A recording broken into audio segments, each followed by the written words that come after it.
congresista de la República, vocero, todavía vocero, entiendo, de Fuerza Popular, el congresista Hernando Guerra García, sobre la posición de Fuerza Popular. Y no hay que olvidar esto, que es muy importante, es la primera minoría, es el término correcto. Tienen 24 escaños, es decir, es el grupo parlamentario más grande y sus votos son claves en una serie de decisiones. Una de esas decisiones tiene que ver con la mesa directiva. ¿Quién va a ocupar el puesto que deja el congresista Helera? Congresista Hernando Guerra García, ¿cómo está? Muy buenas noches. ¿Cómo estás, Omar? Buenas noches. Sé que me habías invitado varias otras veces y no he podido asistir, así que acá estoy con él. Le agradecemos por venir justamente al programa y poder conversar, porque nos gusta conversar con todas las bancadas, no con una bancada determinada. Quería empezar con ese tema que dejé dando botes con la congresista Patricia Chirinos. Esa tercera vicepresidencia. Entiendo que está generando algo de polémica entre las bancadas. Somos Perú dice, bueno, me toca a mí, pues porque era Wilmar Helera. Y Avanza País dice, pero yo también. ¿Por qué yo no? Si yo también he ayudado con mis votos. ¿Cuál es la posición de Fuerza Popular? A ver, en primer lugar, Fuerza Popular desde un principio no buscó estar en mesa. Lo dijimos bien claramente a los aliados con los que buscábamos estar en mesa. En segundo lugar, nosotros siempre hemos buscado la unidad de lo que consideramos las fuerzas democráticas. Ahí consideramos un sector de AP, APP también. Se caminó con Podemos también. Podemos tener críticas internas, pero siempre hemos buscado que se mantenga este bloque precisamente para que no caiga la mesa directiva en manos de la izquierda. Con ese mismo espíritu es que buscamos sacar adelante la mesa y creo que afortunadamente la hemos sacado. Y lo que queremos decirles es Avanza País y Renovación. En primer lugar, que nos parece bien que reflexionen y que recapaciten y que consideren estar en la mesa. Porque hemos escuchado sus críticas, que APP, que no sé cuántos, pero al final dicen, bueno, podemos estar en la mesa. Eso significa que han recapacitado y nos parece adecuado. Yo creo que debería haber un candidato de este lado. ¿No es cierto? Un candidato, digamos, del lado del centro derecha. Entonces, creo que ya se anunció que Diego Bazán sería el candidato de Avanza País. Me parece que en Renovación están dando vueltas. Me habían dicho que el nombre de Alejandro Muñante. Y lo que nosotros les hemos dicho es... Y Kira Alcaraz, me parece, de Somos Kira Perú. Alcaraz, sí. Entonces deberíamos ponernos de acuerdo para que exista un candidato y no ir nuevamente con el voto dividido, arriesgando a que pueda entrar en esa mesa alguien de izquierda. Es decir, ahí le pregunto, porque conversaba de este tema con Carlos Messía el día de ayer, que además de congresista ha sido expresidente del Tribunal Constitucional, y me señalaba que no hay nada escrito, es decir, no necesariamente esto tiene que ser puesto a votación, que depende de cómo el grupo ganador, que fueron ustedes, determine quién va a esa posición, a esa tercera vicepresidencia. Pero usted, de lo que le he entendido es que de todas maneras esto tiene que ser llevado al voto entre los 130 congresistas. Sí, nosotros sí creemos que tiene que ser llevado al voto, que eso es lo democrático. El origen de esta mesa fue democrática. No es hereditario tampoco, es decir, no es que corresponde a Somos Perú, que tiene todo el derecho, y Kira Alcaraz también me parece una excelente congresista, una excelente mujer que podría también querer estarlo. Pero lo democrático, lo correcto es que esto se abra a una votación y nosotros, repito, esperamos que exista una sola candidatura para evitar esta zozobra que tuvimos en la elección de la mesa directiva, ¿no? A ver, y con esto no pueden generar que Somos Perú, que muchas veces se ha comportado también más pro-castillista que de oposición, termine rompiendo esta alianza que han formado. Somos Perú no estuvo en la alianza al inicio. Al inicio, sí, exacto. Y yo valoro mucho a los aliados del principio, aunque a veces parece que ellos no nos valoraran mucho, pero nosotros sí, somos muy respetuosos, valoramos a Avanza, valoramos a Renovación, valoramos a APP, que creemos que son los partidos con los que hemos ido avanzando. Con discrepancias, pero que hemos ido avanzando. Y con un sector de Acción Popular, lamentablemente ahí sí un sector. Se rompió, ¿no? Se rompió y también, a ver, no se dice mucho porque son poquitos, pero Podemos termina sacando cupo en la mesa directiva, termina agarrando, entiendo, parece que va a agarrar una comisión importante como la de presupuesto, pero terminó dando 2 votos a la mesa de Lady Camones, nada más, porque se termina rompiendo. Y ayer conversando con el congresista Enrique Wong, que ya renunció, me termina admitiendo que él votó por Héctor Acuña. Sí, lo teníamos claro. Nosotros teníamos claro que él había votado por Héctor Acuña. Sí, pero lamentablemente así fueron. Esto fue consecuencia de que se avanzó con una lista que en realidad no tenía perspectiva. Nosotros, repito, no queríamos estar en mesa y al final hemos aceptado estar, ¿no? Hemos puesto a alguien como Marta Moyano que nos da mucha seguridad, que tiene mucha experiencia y que creemos que va a poder ayudar en esta mesa, ¿no? Claro, pero cuando uno ya hace todo ese análisis, que entiendo, ok, la oposición logró tener la mesa directiva, tenían miedo que caiga en manos de los grupos más pro gobierno, pero lo que vemos es un Congreso muy fragmentado, 13 bancadas, más de 30 congresistas que han salido de sus bancadas a otros partidos, han formado nuevas bancadas. ¿No estamos frente a un Congreso más debilitado que hace un año? Por supuesto, por eso hay que fortalecerlo. Cuando algo se debilita hay que fortalecerlo. Hay que fortalecerlo porque lo único que le queda a nuestro país es este Congreso, con lo debilitado, con lo fragmentado, con los escándalos que ha tenido. El Congreso es el último bastión y es el bastión que ha enfrentado de manera correcta porque de manera legal, al presidente de la República y las pillerías que ha intentado hacer. Hemos dado un Banco Central de Reserva. Hemos puesto 2 vacancias, a mi juicio, que debieron ser mejor planeadas, pero ahí está. Ese es el último reducto. ¿Cuánto quisiera el gobierno de Castillo disolver, tirarse abajo o cerrar el Congreso? Yo cada vez que llego a las sesiones del Pleno veo carteles que dicen cerremos el Congreso y se ha hecho ya como algo normal, perdón. Pedir cerrar el Congreso en otro país sería un delito, es un delito de sedición, porque tú no puedes pedir que se cierre un poder del Estado. Pero no termina, a ver, desde fuera lo que uno ve es que, claro, hay mucha bulla, ¿no? En estos llamados consejos descentralizados, Aníbal Torres, que ya renunció, planteaba y hablaba del cierre del Congreso, de los misiles que van a enviar al Parlamento. Desde el Parlamento hablan de vacancia, de acusaciones constitucionales, traición a la patria. Pero a la hora de la hora no pasa nada nuevamente. No pasa nada porque la democracia es así, son votos. Y mientras tengamos un puñado de votos, porque son un puñado de votos que nos impidan vacar al presidente o avanzar, es así.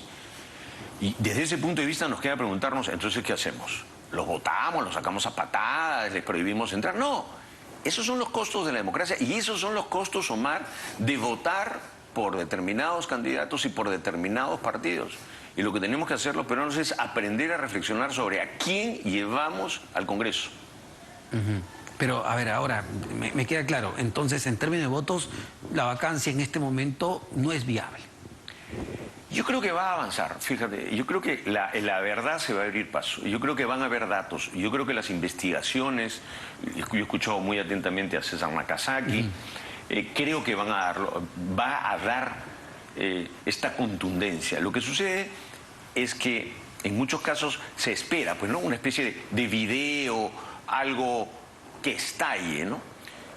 Pero creo que estas investigaciones van a abrir paso y va a ser, pues, que varios que dudan, ¿no? Y varios que dudaron antes, ¿no? Porque hay gente hasta en el Partido Morado que dudó antes, no, yo voy a darle mi apoyo, gente en Juntos por el Perú, que van a terminar pues reconociendo y arrepintiéndose, ¿no? O sea, claramente me parece que el gobierno de Castillo no tiene un Montesinos que efectivamente grababa todo, grababa las coimas, las mesas con los billetes, pero conversando con abogados penalistas, fiscales, lo que hay acá pues una serie de indicios, ¿no? Que se van construyendo, es decir, no encuentra $20.000 pues en el baño de Palacio de la nada, ¿no?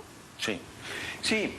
Y creo que también podría valer la pena, escuchaba tu entrevista hace un rato con el doctor Lamas, se ha manejado mucho el tema de la banda, ¿no es cierto? O sea, de que todo esto sea operado por una organización criminal. Ya, claro. Pero también podría dársele vuelta, y eso es algo que podríamos iniciar, es la autoría mediata. Porque sí pueden haber delitos de autoría mediata del presidente. Entonces creo que allí vale la pena lanzar una mirada y encontrar si de repente ese es un camino más fácil, porque el camino de la organización criminal es un camino en el que uno tiene que demostrar pues la organización, las redes, etcétera. Recordemos que en España se usó el tema de la autoría inmediata y podría por ahí haber Fujimori se usó para el caso Barrios Altos y La Cantuta, ¿no? Es decir, ya hay precedentes en nuestro país. Pero a ver, o el camino es el judicial. congresista, o el camino es el judicial. Se lo pregunto porque ya muchos penalistas, constitucionalistas están planteando esta idea, ir a una suspensión judicial del presidente de la República, es decir, no preguntarle al Congreso, sino que la fiscal de la Nación se lo solicite a un juez y sea un juez quien suspenda judicialmente al presidente en sus funciones. ¿Cómo ve esta alternativa? A ver, puede serlo también, ¿no? Como puede ser la acusación constitucional. Lo que tenemos que entender es que nosotros no podemos preparar la figura para que calce, porque eso no es correcto. A pesar del deseo profundo que tenemos nosotros en Fuerza Popular, que el presidente se vaya mañana y renuncie, pero tiene que hacerse por la vía correcta, porque si no, estamos destruyendo y estamos acomodando las figuras. Y eso puede ser un boomerang, porque finalmente afuera, en tribunales internacionales, se puede revertir la figura. Y lamentablemente, hay que decirlo también, el presidente está muy protegido con gente que conoce del tema internacionales. Tenemos ahí a su canciller, César Landa, sí, claro, ¿no?, que algún día tendrá que explicar, ¿no?, este blindaje internacional. Y tenemos también al embajador Forsyth en Washington, que tiene, ¿no?, grandes relaciones. A los cuales hay que preguntarles y los cuales en algún momento tendrán que responder ante la historia de por qué estuvieron del lado de esta banda, ¿no? O de la banda, ¿no? Ahora, ese es el tema legal, judicial que enfrenta el presidente. Pero ¿qué expectativas hay de todo esto con un nuevo gabinete? Porque eso como que ya ha pasado medio desapercibido dentro de tanta investigación, ¿no? Hoy renuncia Aníbal Torres, en circunstancias diferentes estaríamos hablando de cuál debería ser el perfil del nuevo premier, quién debería asumir, de dónde va a venir, cuál debería ser el perfil técnico, político, pero ya como que no genera mucho brío eso. Bueno, en primer lugar, habrá que tener claro que es una renuncia, ¿no? Porque lo que ha hecho es poner su cargo a disposición. No sabemos si se ha terminado de confirmar eso o ya se terminó. Ha renunciado y ha dicho en una carta al presidente y ha dicho que quiere volver a las aulas. Lo que no sabemos es si el presidente se lo ha aceptado. El texto no dice renuncio. ¿No dice el texto dice pongo mi cargo a disposición y vuelvo a las aulas universitarias. Mi primer temor es por sus alumnos, ¿no? O sea, que sus alumnos van a querer que siga el primer ministro. Pero hay que señalar claramente que ahí dice, pongo mi cargo a disposición. ¿Usted cree que es una estrategia, entonces? No necesariamente, pero hay que recordar que un cargo de esa naturaleza siempre está a disposición, sí, claro, ¿no es cierto? Claro. Dos, ¿qué mano puede tener el presidente para escoger ministros? Poquísima. ¿Por qué? Por el nivel del desprestigio, porque mucha gente se preguntará y dirá, bueno, voy a terminar siendo responsable, no solamente político, sino penal. Porque recordemos que los ministros tienen responsabilidad sobre los actos del presidente. Entonces, al quedarle corta la mano, entonces, ¿qué es lo que se rumora? Se rumorea, sí, Roberto Sánchez, ministro, Betsy Chávez, exministra y además censurada, Semanche, exministro y además censurado. Y eso es producto de ¿qué? Es producto del desprestigio. Es producto del descrédito. Es como cuando ya no tienes crédito en el banco, tú vas, pides que alguien te preste y no te va a prestar nadie un mango. Es igual, es un presidente con un régimen desprestigiado, que lo mejor que podría hacer, veía la pregunta que tú le decías a Pati Chirinos hace un rato, que temor a que se vaya, bueno, si se va y no regresa, enhorabuena, ¿no es cierto? Le haría un bien al país. Entonces, ¿ustedes sí le van a dar el permiso para que vaya a Colombia? Nosotros siempre le hemos dado el permiso a los presidentes de la República. Nosotros hemos siempre en Fuerza Popular, a pesar de ser oposición, tenemos cosas muy claras respecto a la institucionalidad de nuestro país. Igual que se ha criticado mucho, se dice, no, que el fujimorismo, que siempre ha desestabilizado. Yo quiero recordar, nosotros le dimos el sí al gabinete de Cateriano en el gobierno de Vizcarra, y no fue por nuestros votos que no alcanzó a su ministro. Entonces, hay temas que nosotros siempre buscamos respetar la institucionalidad. Como llegado alguien de primer ministro, no vamos a decir hay que bajarlo, hay que escucharlo, ¿no es cierto? Esas son cosas que tratamos de buscar. Claro, pero en este cambio, o si es que hay el cambio, porque efectivamente hasta el momento el presidente no se ha pronunciado, ¿esperan que efectivamente haya un giro en el rumbo del gobierno? Yo no tengo ninguna esperanza en este gobierno. Creo que el presidente de la República es incapaz, no solamente moral, sino es incapaz de hacer gestión, incapaz de tomar decisiones. Es un hombre atrapado en el puesto y en las cosas que sabemos y que lo único que falta es que se comprueben que ha hecho. No creo que exista un cambio de rumbo y más bien debemos de preguntarle a quienes han sido sus ministros ahora que están a tiempo de reflexionar. Están a tiempo de reflexionar Roberto Sánchez, está a tiempo de reflexionar el ministro de Defensa, que viene de una institución tan prestigiosa como la Marina, ¿no? Y que en la Marina, pues, creo que no le quieren ni hablar. Está a tiempo de reflexionar el ministro de Relaciones Exteriores, que me parece una persona correcta, un hombre formado, que he conocido cuando era profesor en la Católica. Pero darle un apoyo a este gobierno desprestigiado, pues bueno, habrá que tener mucho amor por el poder, ¿no? Pero a ver, nuevamente, ¿cuánto tiempo el Perú puede aguantar también así? Porque lo que vemos, lamentablemente, con todos estos problemas judiciales y la parálisis de un gobierno, de un gabinete, es una serie de problemas reales que está pasando la población en este momento, desde, usted lo sabe, ¿no? Desde el bolsillo de la gente, que está sumamente golpeado, no hay inversión privada, la inversión pública viene desacelerándose, porque el presidente nos planteó un mundo de maravillas que no existe. Sí. La primera reflexión habrá que hacerla a los que votaron por él. La segunda, a los que después lo apoyaron entusiastamente. Y no es el momento de encontrar culpables. Pero yo, repito, sí creo que va a haber el momento y la forma constitucional de salir del presidente de la República. E inclusive de la vicepresidenta. Ahora, el adelanto de elecciones, incluso lo planteó Keiko Fujimori hace unas semanas, ¿no?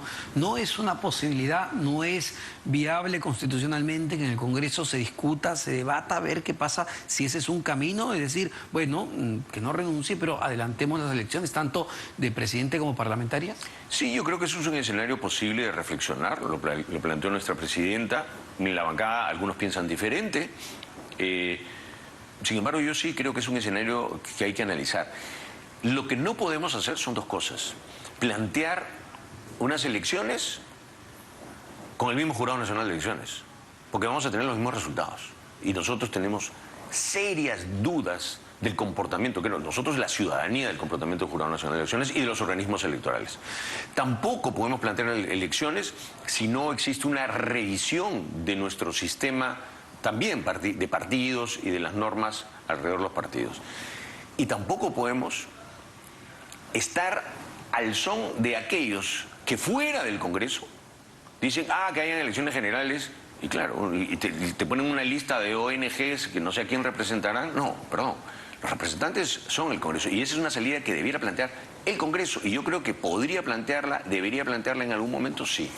Pero es una salida que sale desde el Congreso, de los congresistas que fueron elegidos por el voto popular, no de 10, 20, 50, 100 ONGs, o, con el respeto, de la prensa o de alguien que está fuera y que además después dice, también quiero candidatear. Pero ¿no crees, dado que mencionas ese tema, ¿no? de el supuesto fraude que ustedes denunciaban el año pasado?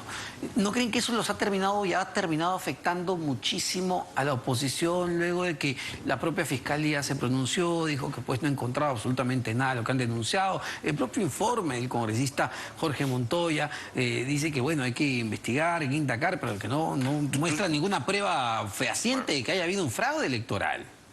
¿Tú sigues creyendo que no ha habido fraude? Bueno, yo creo lo que dicen las instituciones, ¿no? Tienes tanto conocimiento como antes. Yo creo lo que dijo el Ministerio Público en su momento. Yo te voy a decir, Omar, nosotros, el del día 28 de julio, tú puedes revisar, no volvimos a hablar de fraude. Ninguno en nuestra bancada, yo he sido vocero en mi bancada, nosotros no hemos vuelto a hablar de fraude. No porque no consideráramos, sino porque consideramos que era una página volteada. Porque era un presidente que había asumido, presidente al que recibimos en ese momento de pie. Ahora lo hemos recibido sentado sin nada. Obviamente no lo aplaudimos, pero lo recibimos de pie porque era el presidente de la República. Entonces nosotros no hemos vuelto a tocar el tema de fraude. El tema de fraude lo ha vuelto a tocar la prensa y me lo han vuelto a tocar y me lo tocan hasta ahora en cada entrevista. Pero ustedes siguen Usted lo mencionó, no yo. No, claro, sí, no, en este caso no estoy por si acaso. Sí. Pero, a ver, dado que mencionó otro tema que me parece más actual que lo del fraude, eso yo entiendo la indignación, el fastidio, y hubo gestos de varios parlamentarios como darle la espalda o incluso irse, pero el apabullar, hacer bulla, el griterío, también nuevamente, más bien no termina favoreciendo al presidente Castillo y victimizándolo. Omar, nosotros dejamos que el presidente de la República termine su discurso. no hicimos griterío, no lo impedimos, y si tú revisas comportamientos de otros congresos hay carpetazos, nosotros no. Él tenía una obligación constitucional y nosotros teníamos que respetar esa obligación constitucional, que es la de dar su mensaje. Tampoco nos podíamos ir, porque hubiéramos caído en un incumplimiento constitucional. Nosotros tenemos que escuchar. Esto lo hemos hecho exactamente 4 líneas antes de que él termine, porque sí era necesario, porque los ciudadanos necesitan escuchar que no podemos quedarnos impávidos, callados ante tamaña sinvergüenzura. Y justamente, era por lo que iba a decir, porque claro, ustedes como la prensa ya teníamos el mensaje del presidente en la mano. Porque lo pedimos, ¿no? Claro, y al final... Lo pedimos. No se lo querían dar. No, lo fuimos a pedir. Trajo 2 copias. Claro, y trajo con 2 versiones una diferentes. para la presidenta y otra para él. Lo cual es incorrecto, porque el mensaje se da por escrito y se da antes. Eso es o improvisación, porque no saben, o viveza, pues. Claro, y por eso mi pregunta, esta actitud de hacer bulla fue por lo que estaba escrito en la parte final donde invocaba a los prófugos a que se entreguen, o ya una decisión de que 4 minutos antes nos paramos y hacemos esto. Nosotros sabíamos que venía ese párrafo y obviamente sí dijimos, vamos a hacerlo, pero no vamos a interrumpirlo, porque tiene el derecho y la obligación de hacerlo. Pero ya en los 3 últimos párrafos, de líneas en las que él va a decir, invoco a los prófugos, por favor. Y que uno se pare y proteste de esa manera, no lo hemos insultado, la oposición dice, no hemos insultado, estos no son insultos. Nosotros recibimos de la bancada de Adelante, de Perú Libre, cada pleno más insultos.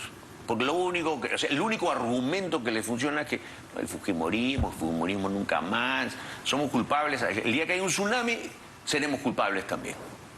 Ahora, y volviendo al tema parlamentario, ¿no?, que tiene que ver con todo esto, y la repartición de comisiones, que entiendo que se va a votar el día de mañana, lo que han acordado en la Junta de Portavoces, de cómo se va a constituir o qué bancada va a tener qué grupo de trabajo, que es lo más importante en realidad, ¿no? El bloque magisterial, el congresista Alex Paredes sale y denuncia que ellos no han sido consultados, que esto es una falta de respeto, y lo señala directamente a Fuerza Popular y a las bancadas que ganaron la mesa directiva. ¿Estuvo bien no conversar con ellos, no planteárselo, decirle, bueno, lo que les queda pues son estas comisiones para ustedes, para nosotros estas? A ver, cuando se arma, primero, las comisiones ya están armadas, fueron definidas el día de ayer. Mañana lo único se va a ratificar, pero ya están, en el pleno, ya están definidas. Con la votación. Ya están definidas en la Junta de Portavoces, porque el reglamento así lo dice. El reglamento que dice que se pueden presentar los cuadros de comisiones que se desean, o sea, un partido con otro, dicen, nosotros queremos tener estos, y ese es el número de votos que tenemos. En la Junta de Portavoces, cada uno, un portavoz, yo represento 24 votos. Entonces, a ver, yo me acuerdo que mis profesores decían, haz tu tarea, ¿no es cierto? Los profesores no han hecho su tarea, pues. Y su tarea era ver si tanto les interesaba, si tanto deseaban, digo, acercarse, conversar, porque todos los partidos hemos estado haciendo esto.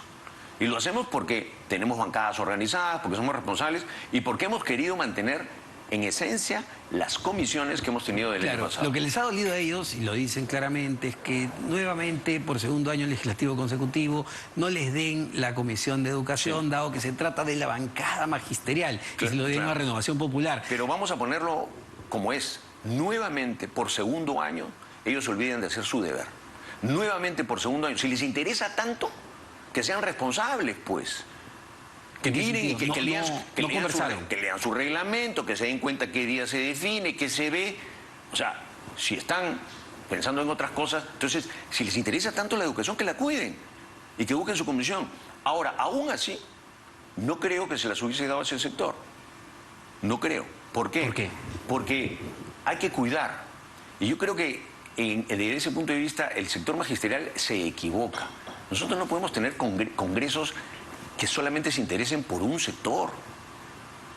O sea, yo llego al Congreso para preocuparme por los salarios de mi sector, de mi tema. O sea, ahí, si uno jala, hasta puede llegar hasta un conflicto de intereses. Y tenemos este decreto supremo de rama magisterial que tendrá que corregirse en algún momento. A ver, eso también es un tema interesante dado que lo toca, ¿no? ¿Qué ha pasado ahí? Porque esto fue primero un proyecto de ley que entiendo fue rechazado, ni siquiera fue visto en la comisión respectiva. Dado que no se hizo caso, el presidente puede sacarlo por un decreto supremo, intervenir a una organización privada que es la de rama magisterial. Absolutamente inconstitucional. Es como que el presidente dijera, quiero que se cambien los estatutos del Sporting Cristal o del Club Regatas Lima. No puede. Eso es inconstitucional y tiene un objetivo, que son los miles de millones que tiene la derrama. Entonces, si otro sindicato, si otra organización magisterial quiere hacer una cooperativa, una derrama, que la haga, pero no que no diga, yo quiero esta, ¿no? Y por esa misma razón hay que cuidar esa comisión. Entonces ya definitivamente ellos no van a tener esta comisión y de su punto de vista no la deberían tener tampoco. Está votado, yo tengo mucho respeto por muchos de ellos, tengo una buena relación con el señor Alex Paredes, pero está acá profundamente equivocado.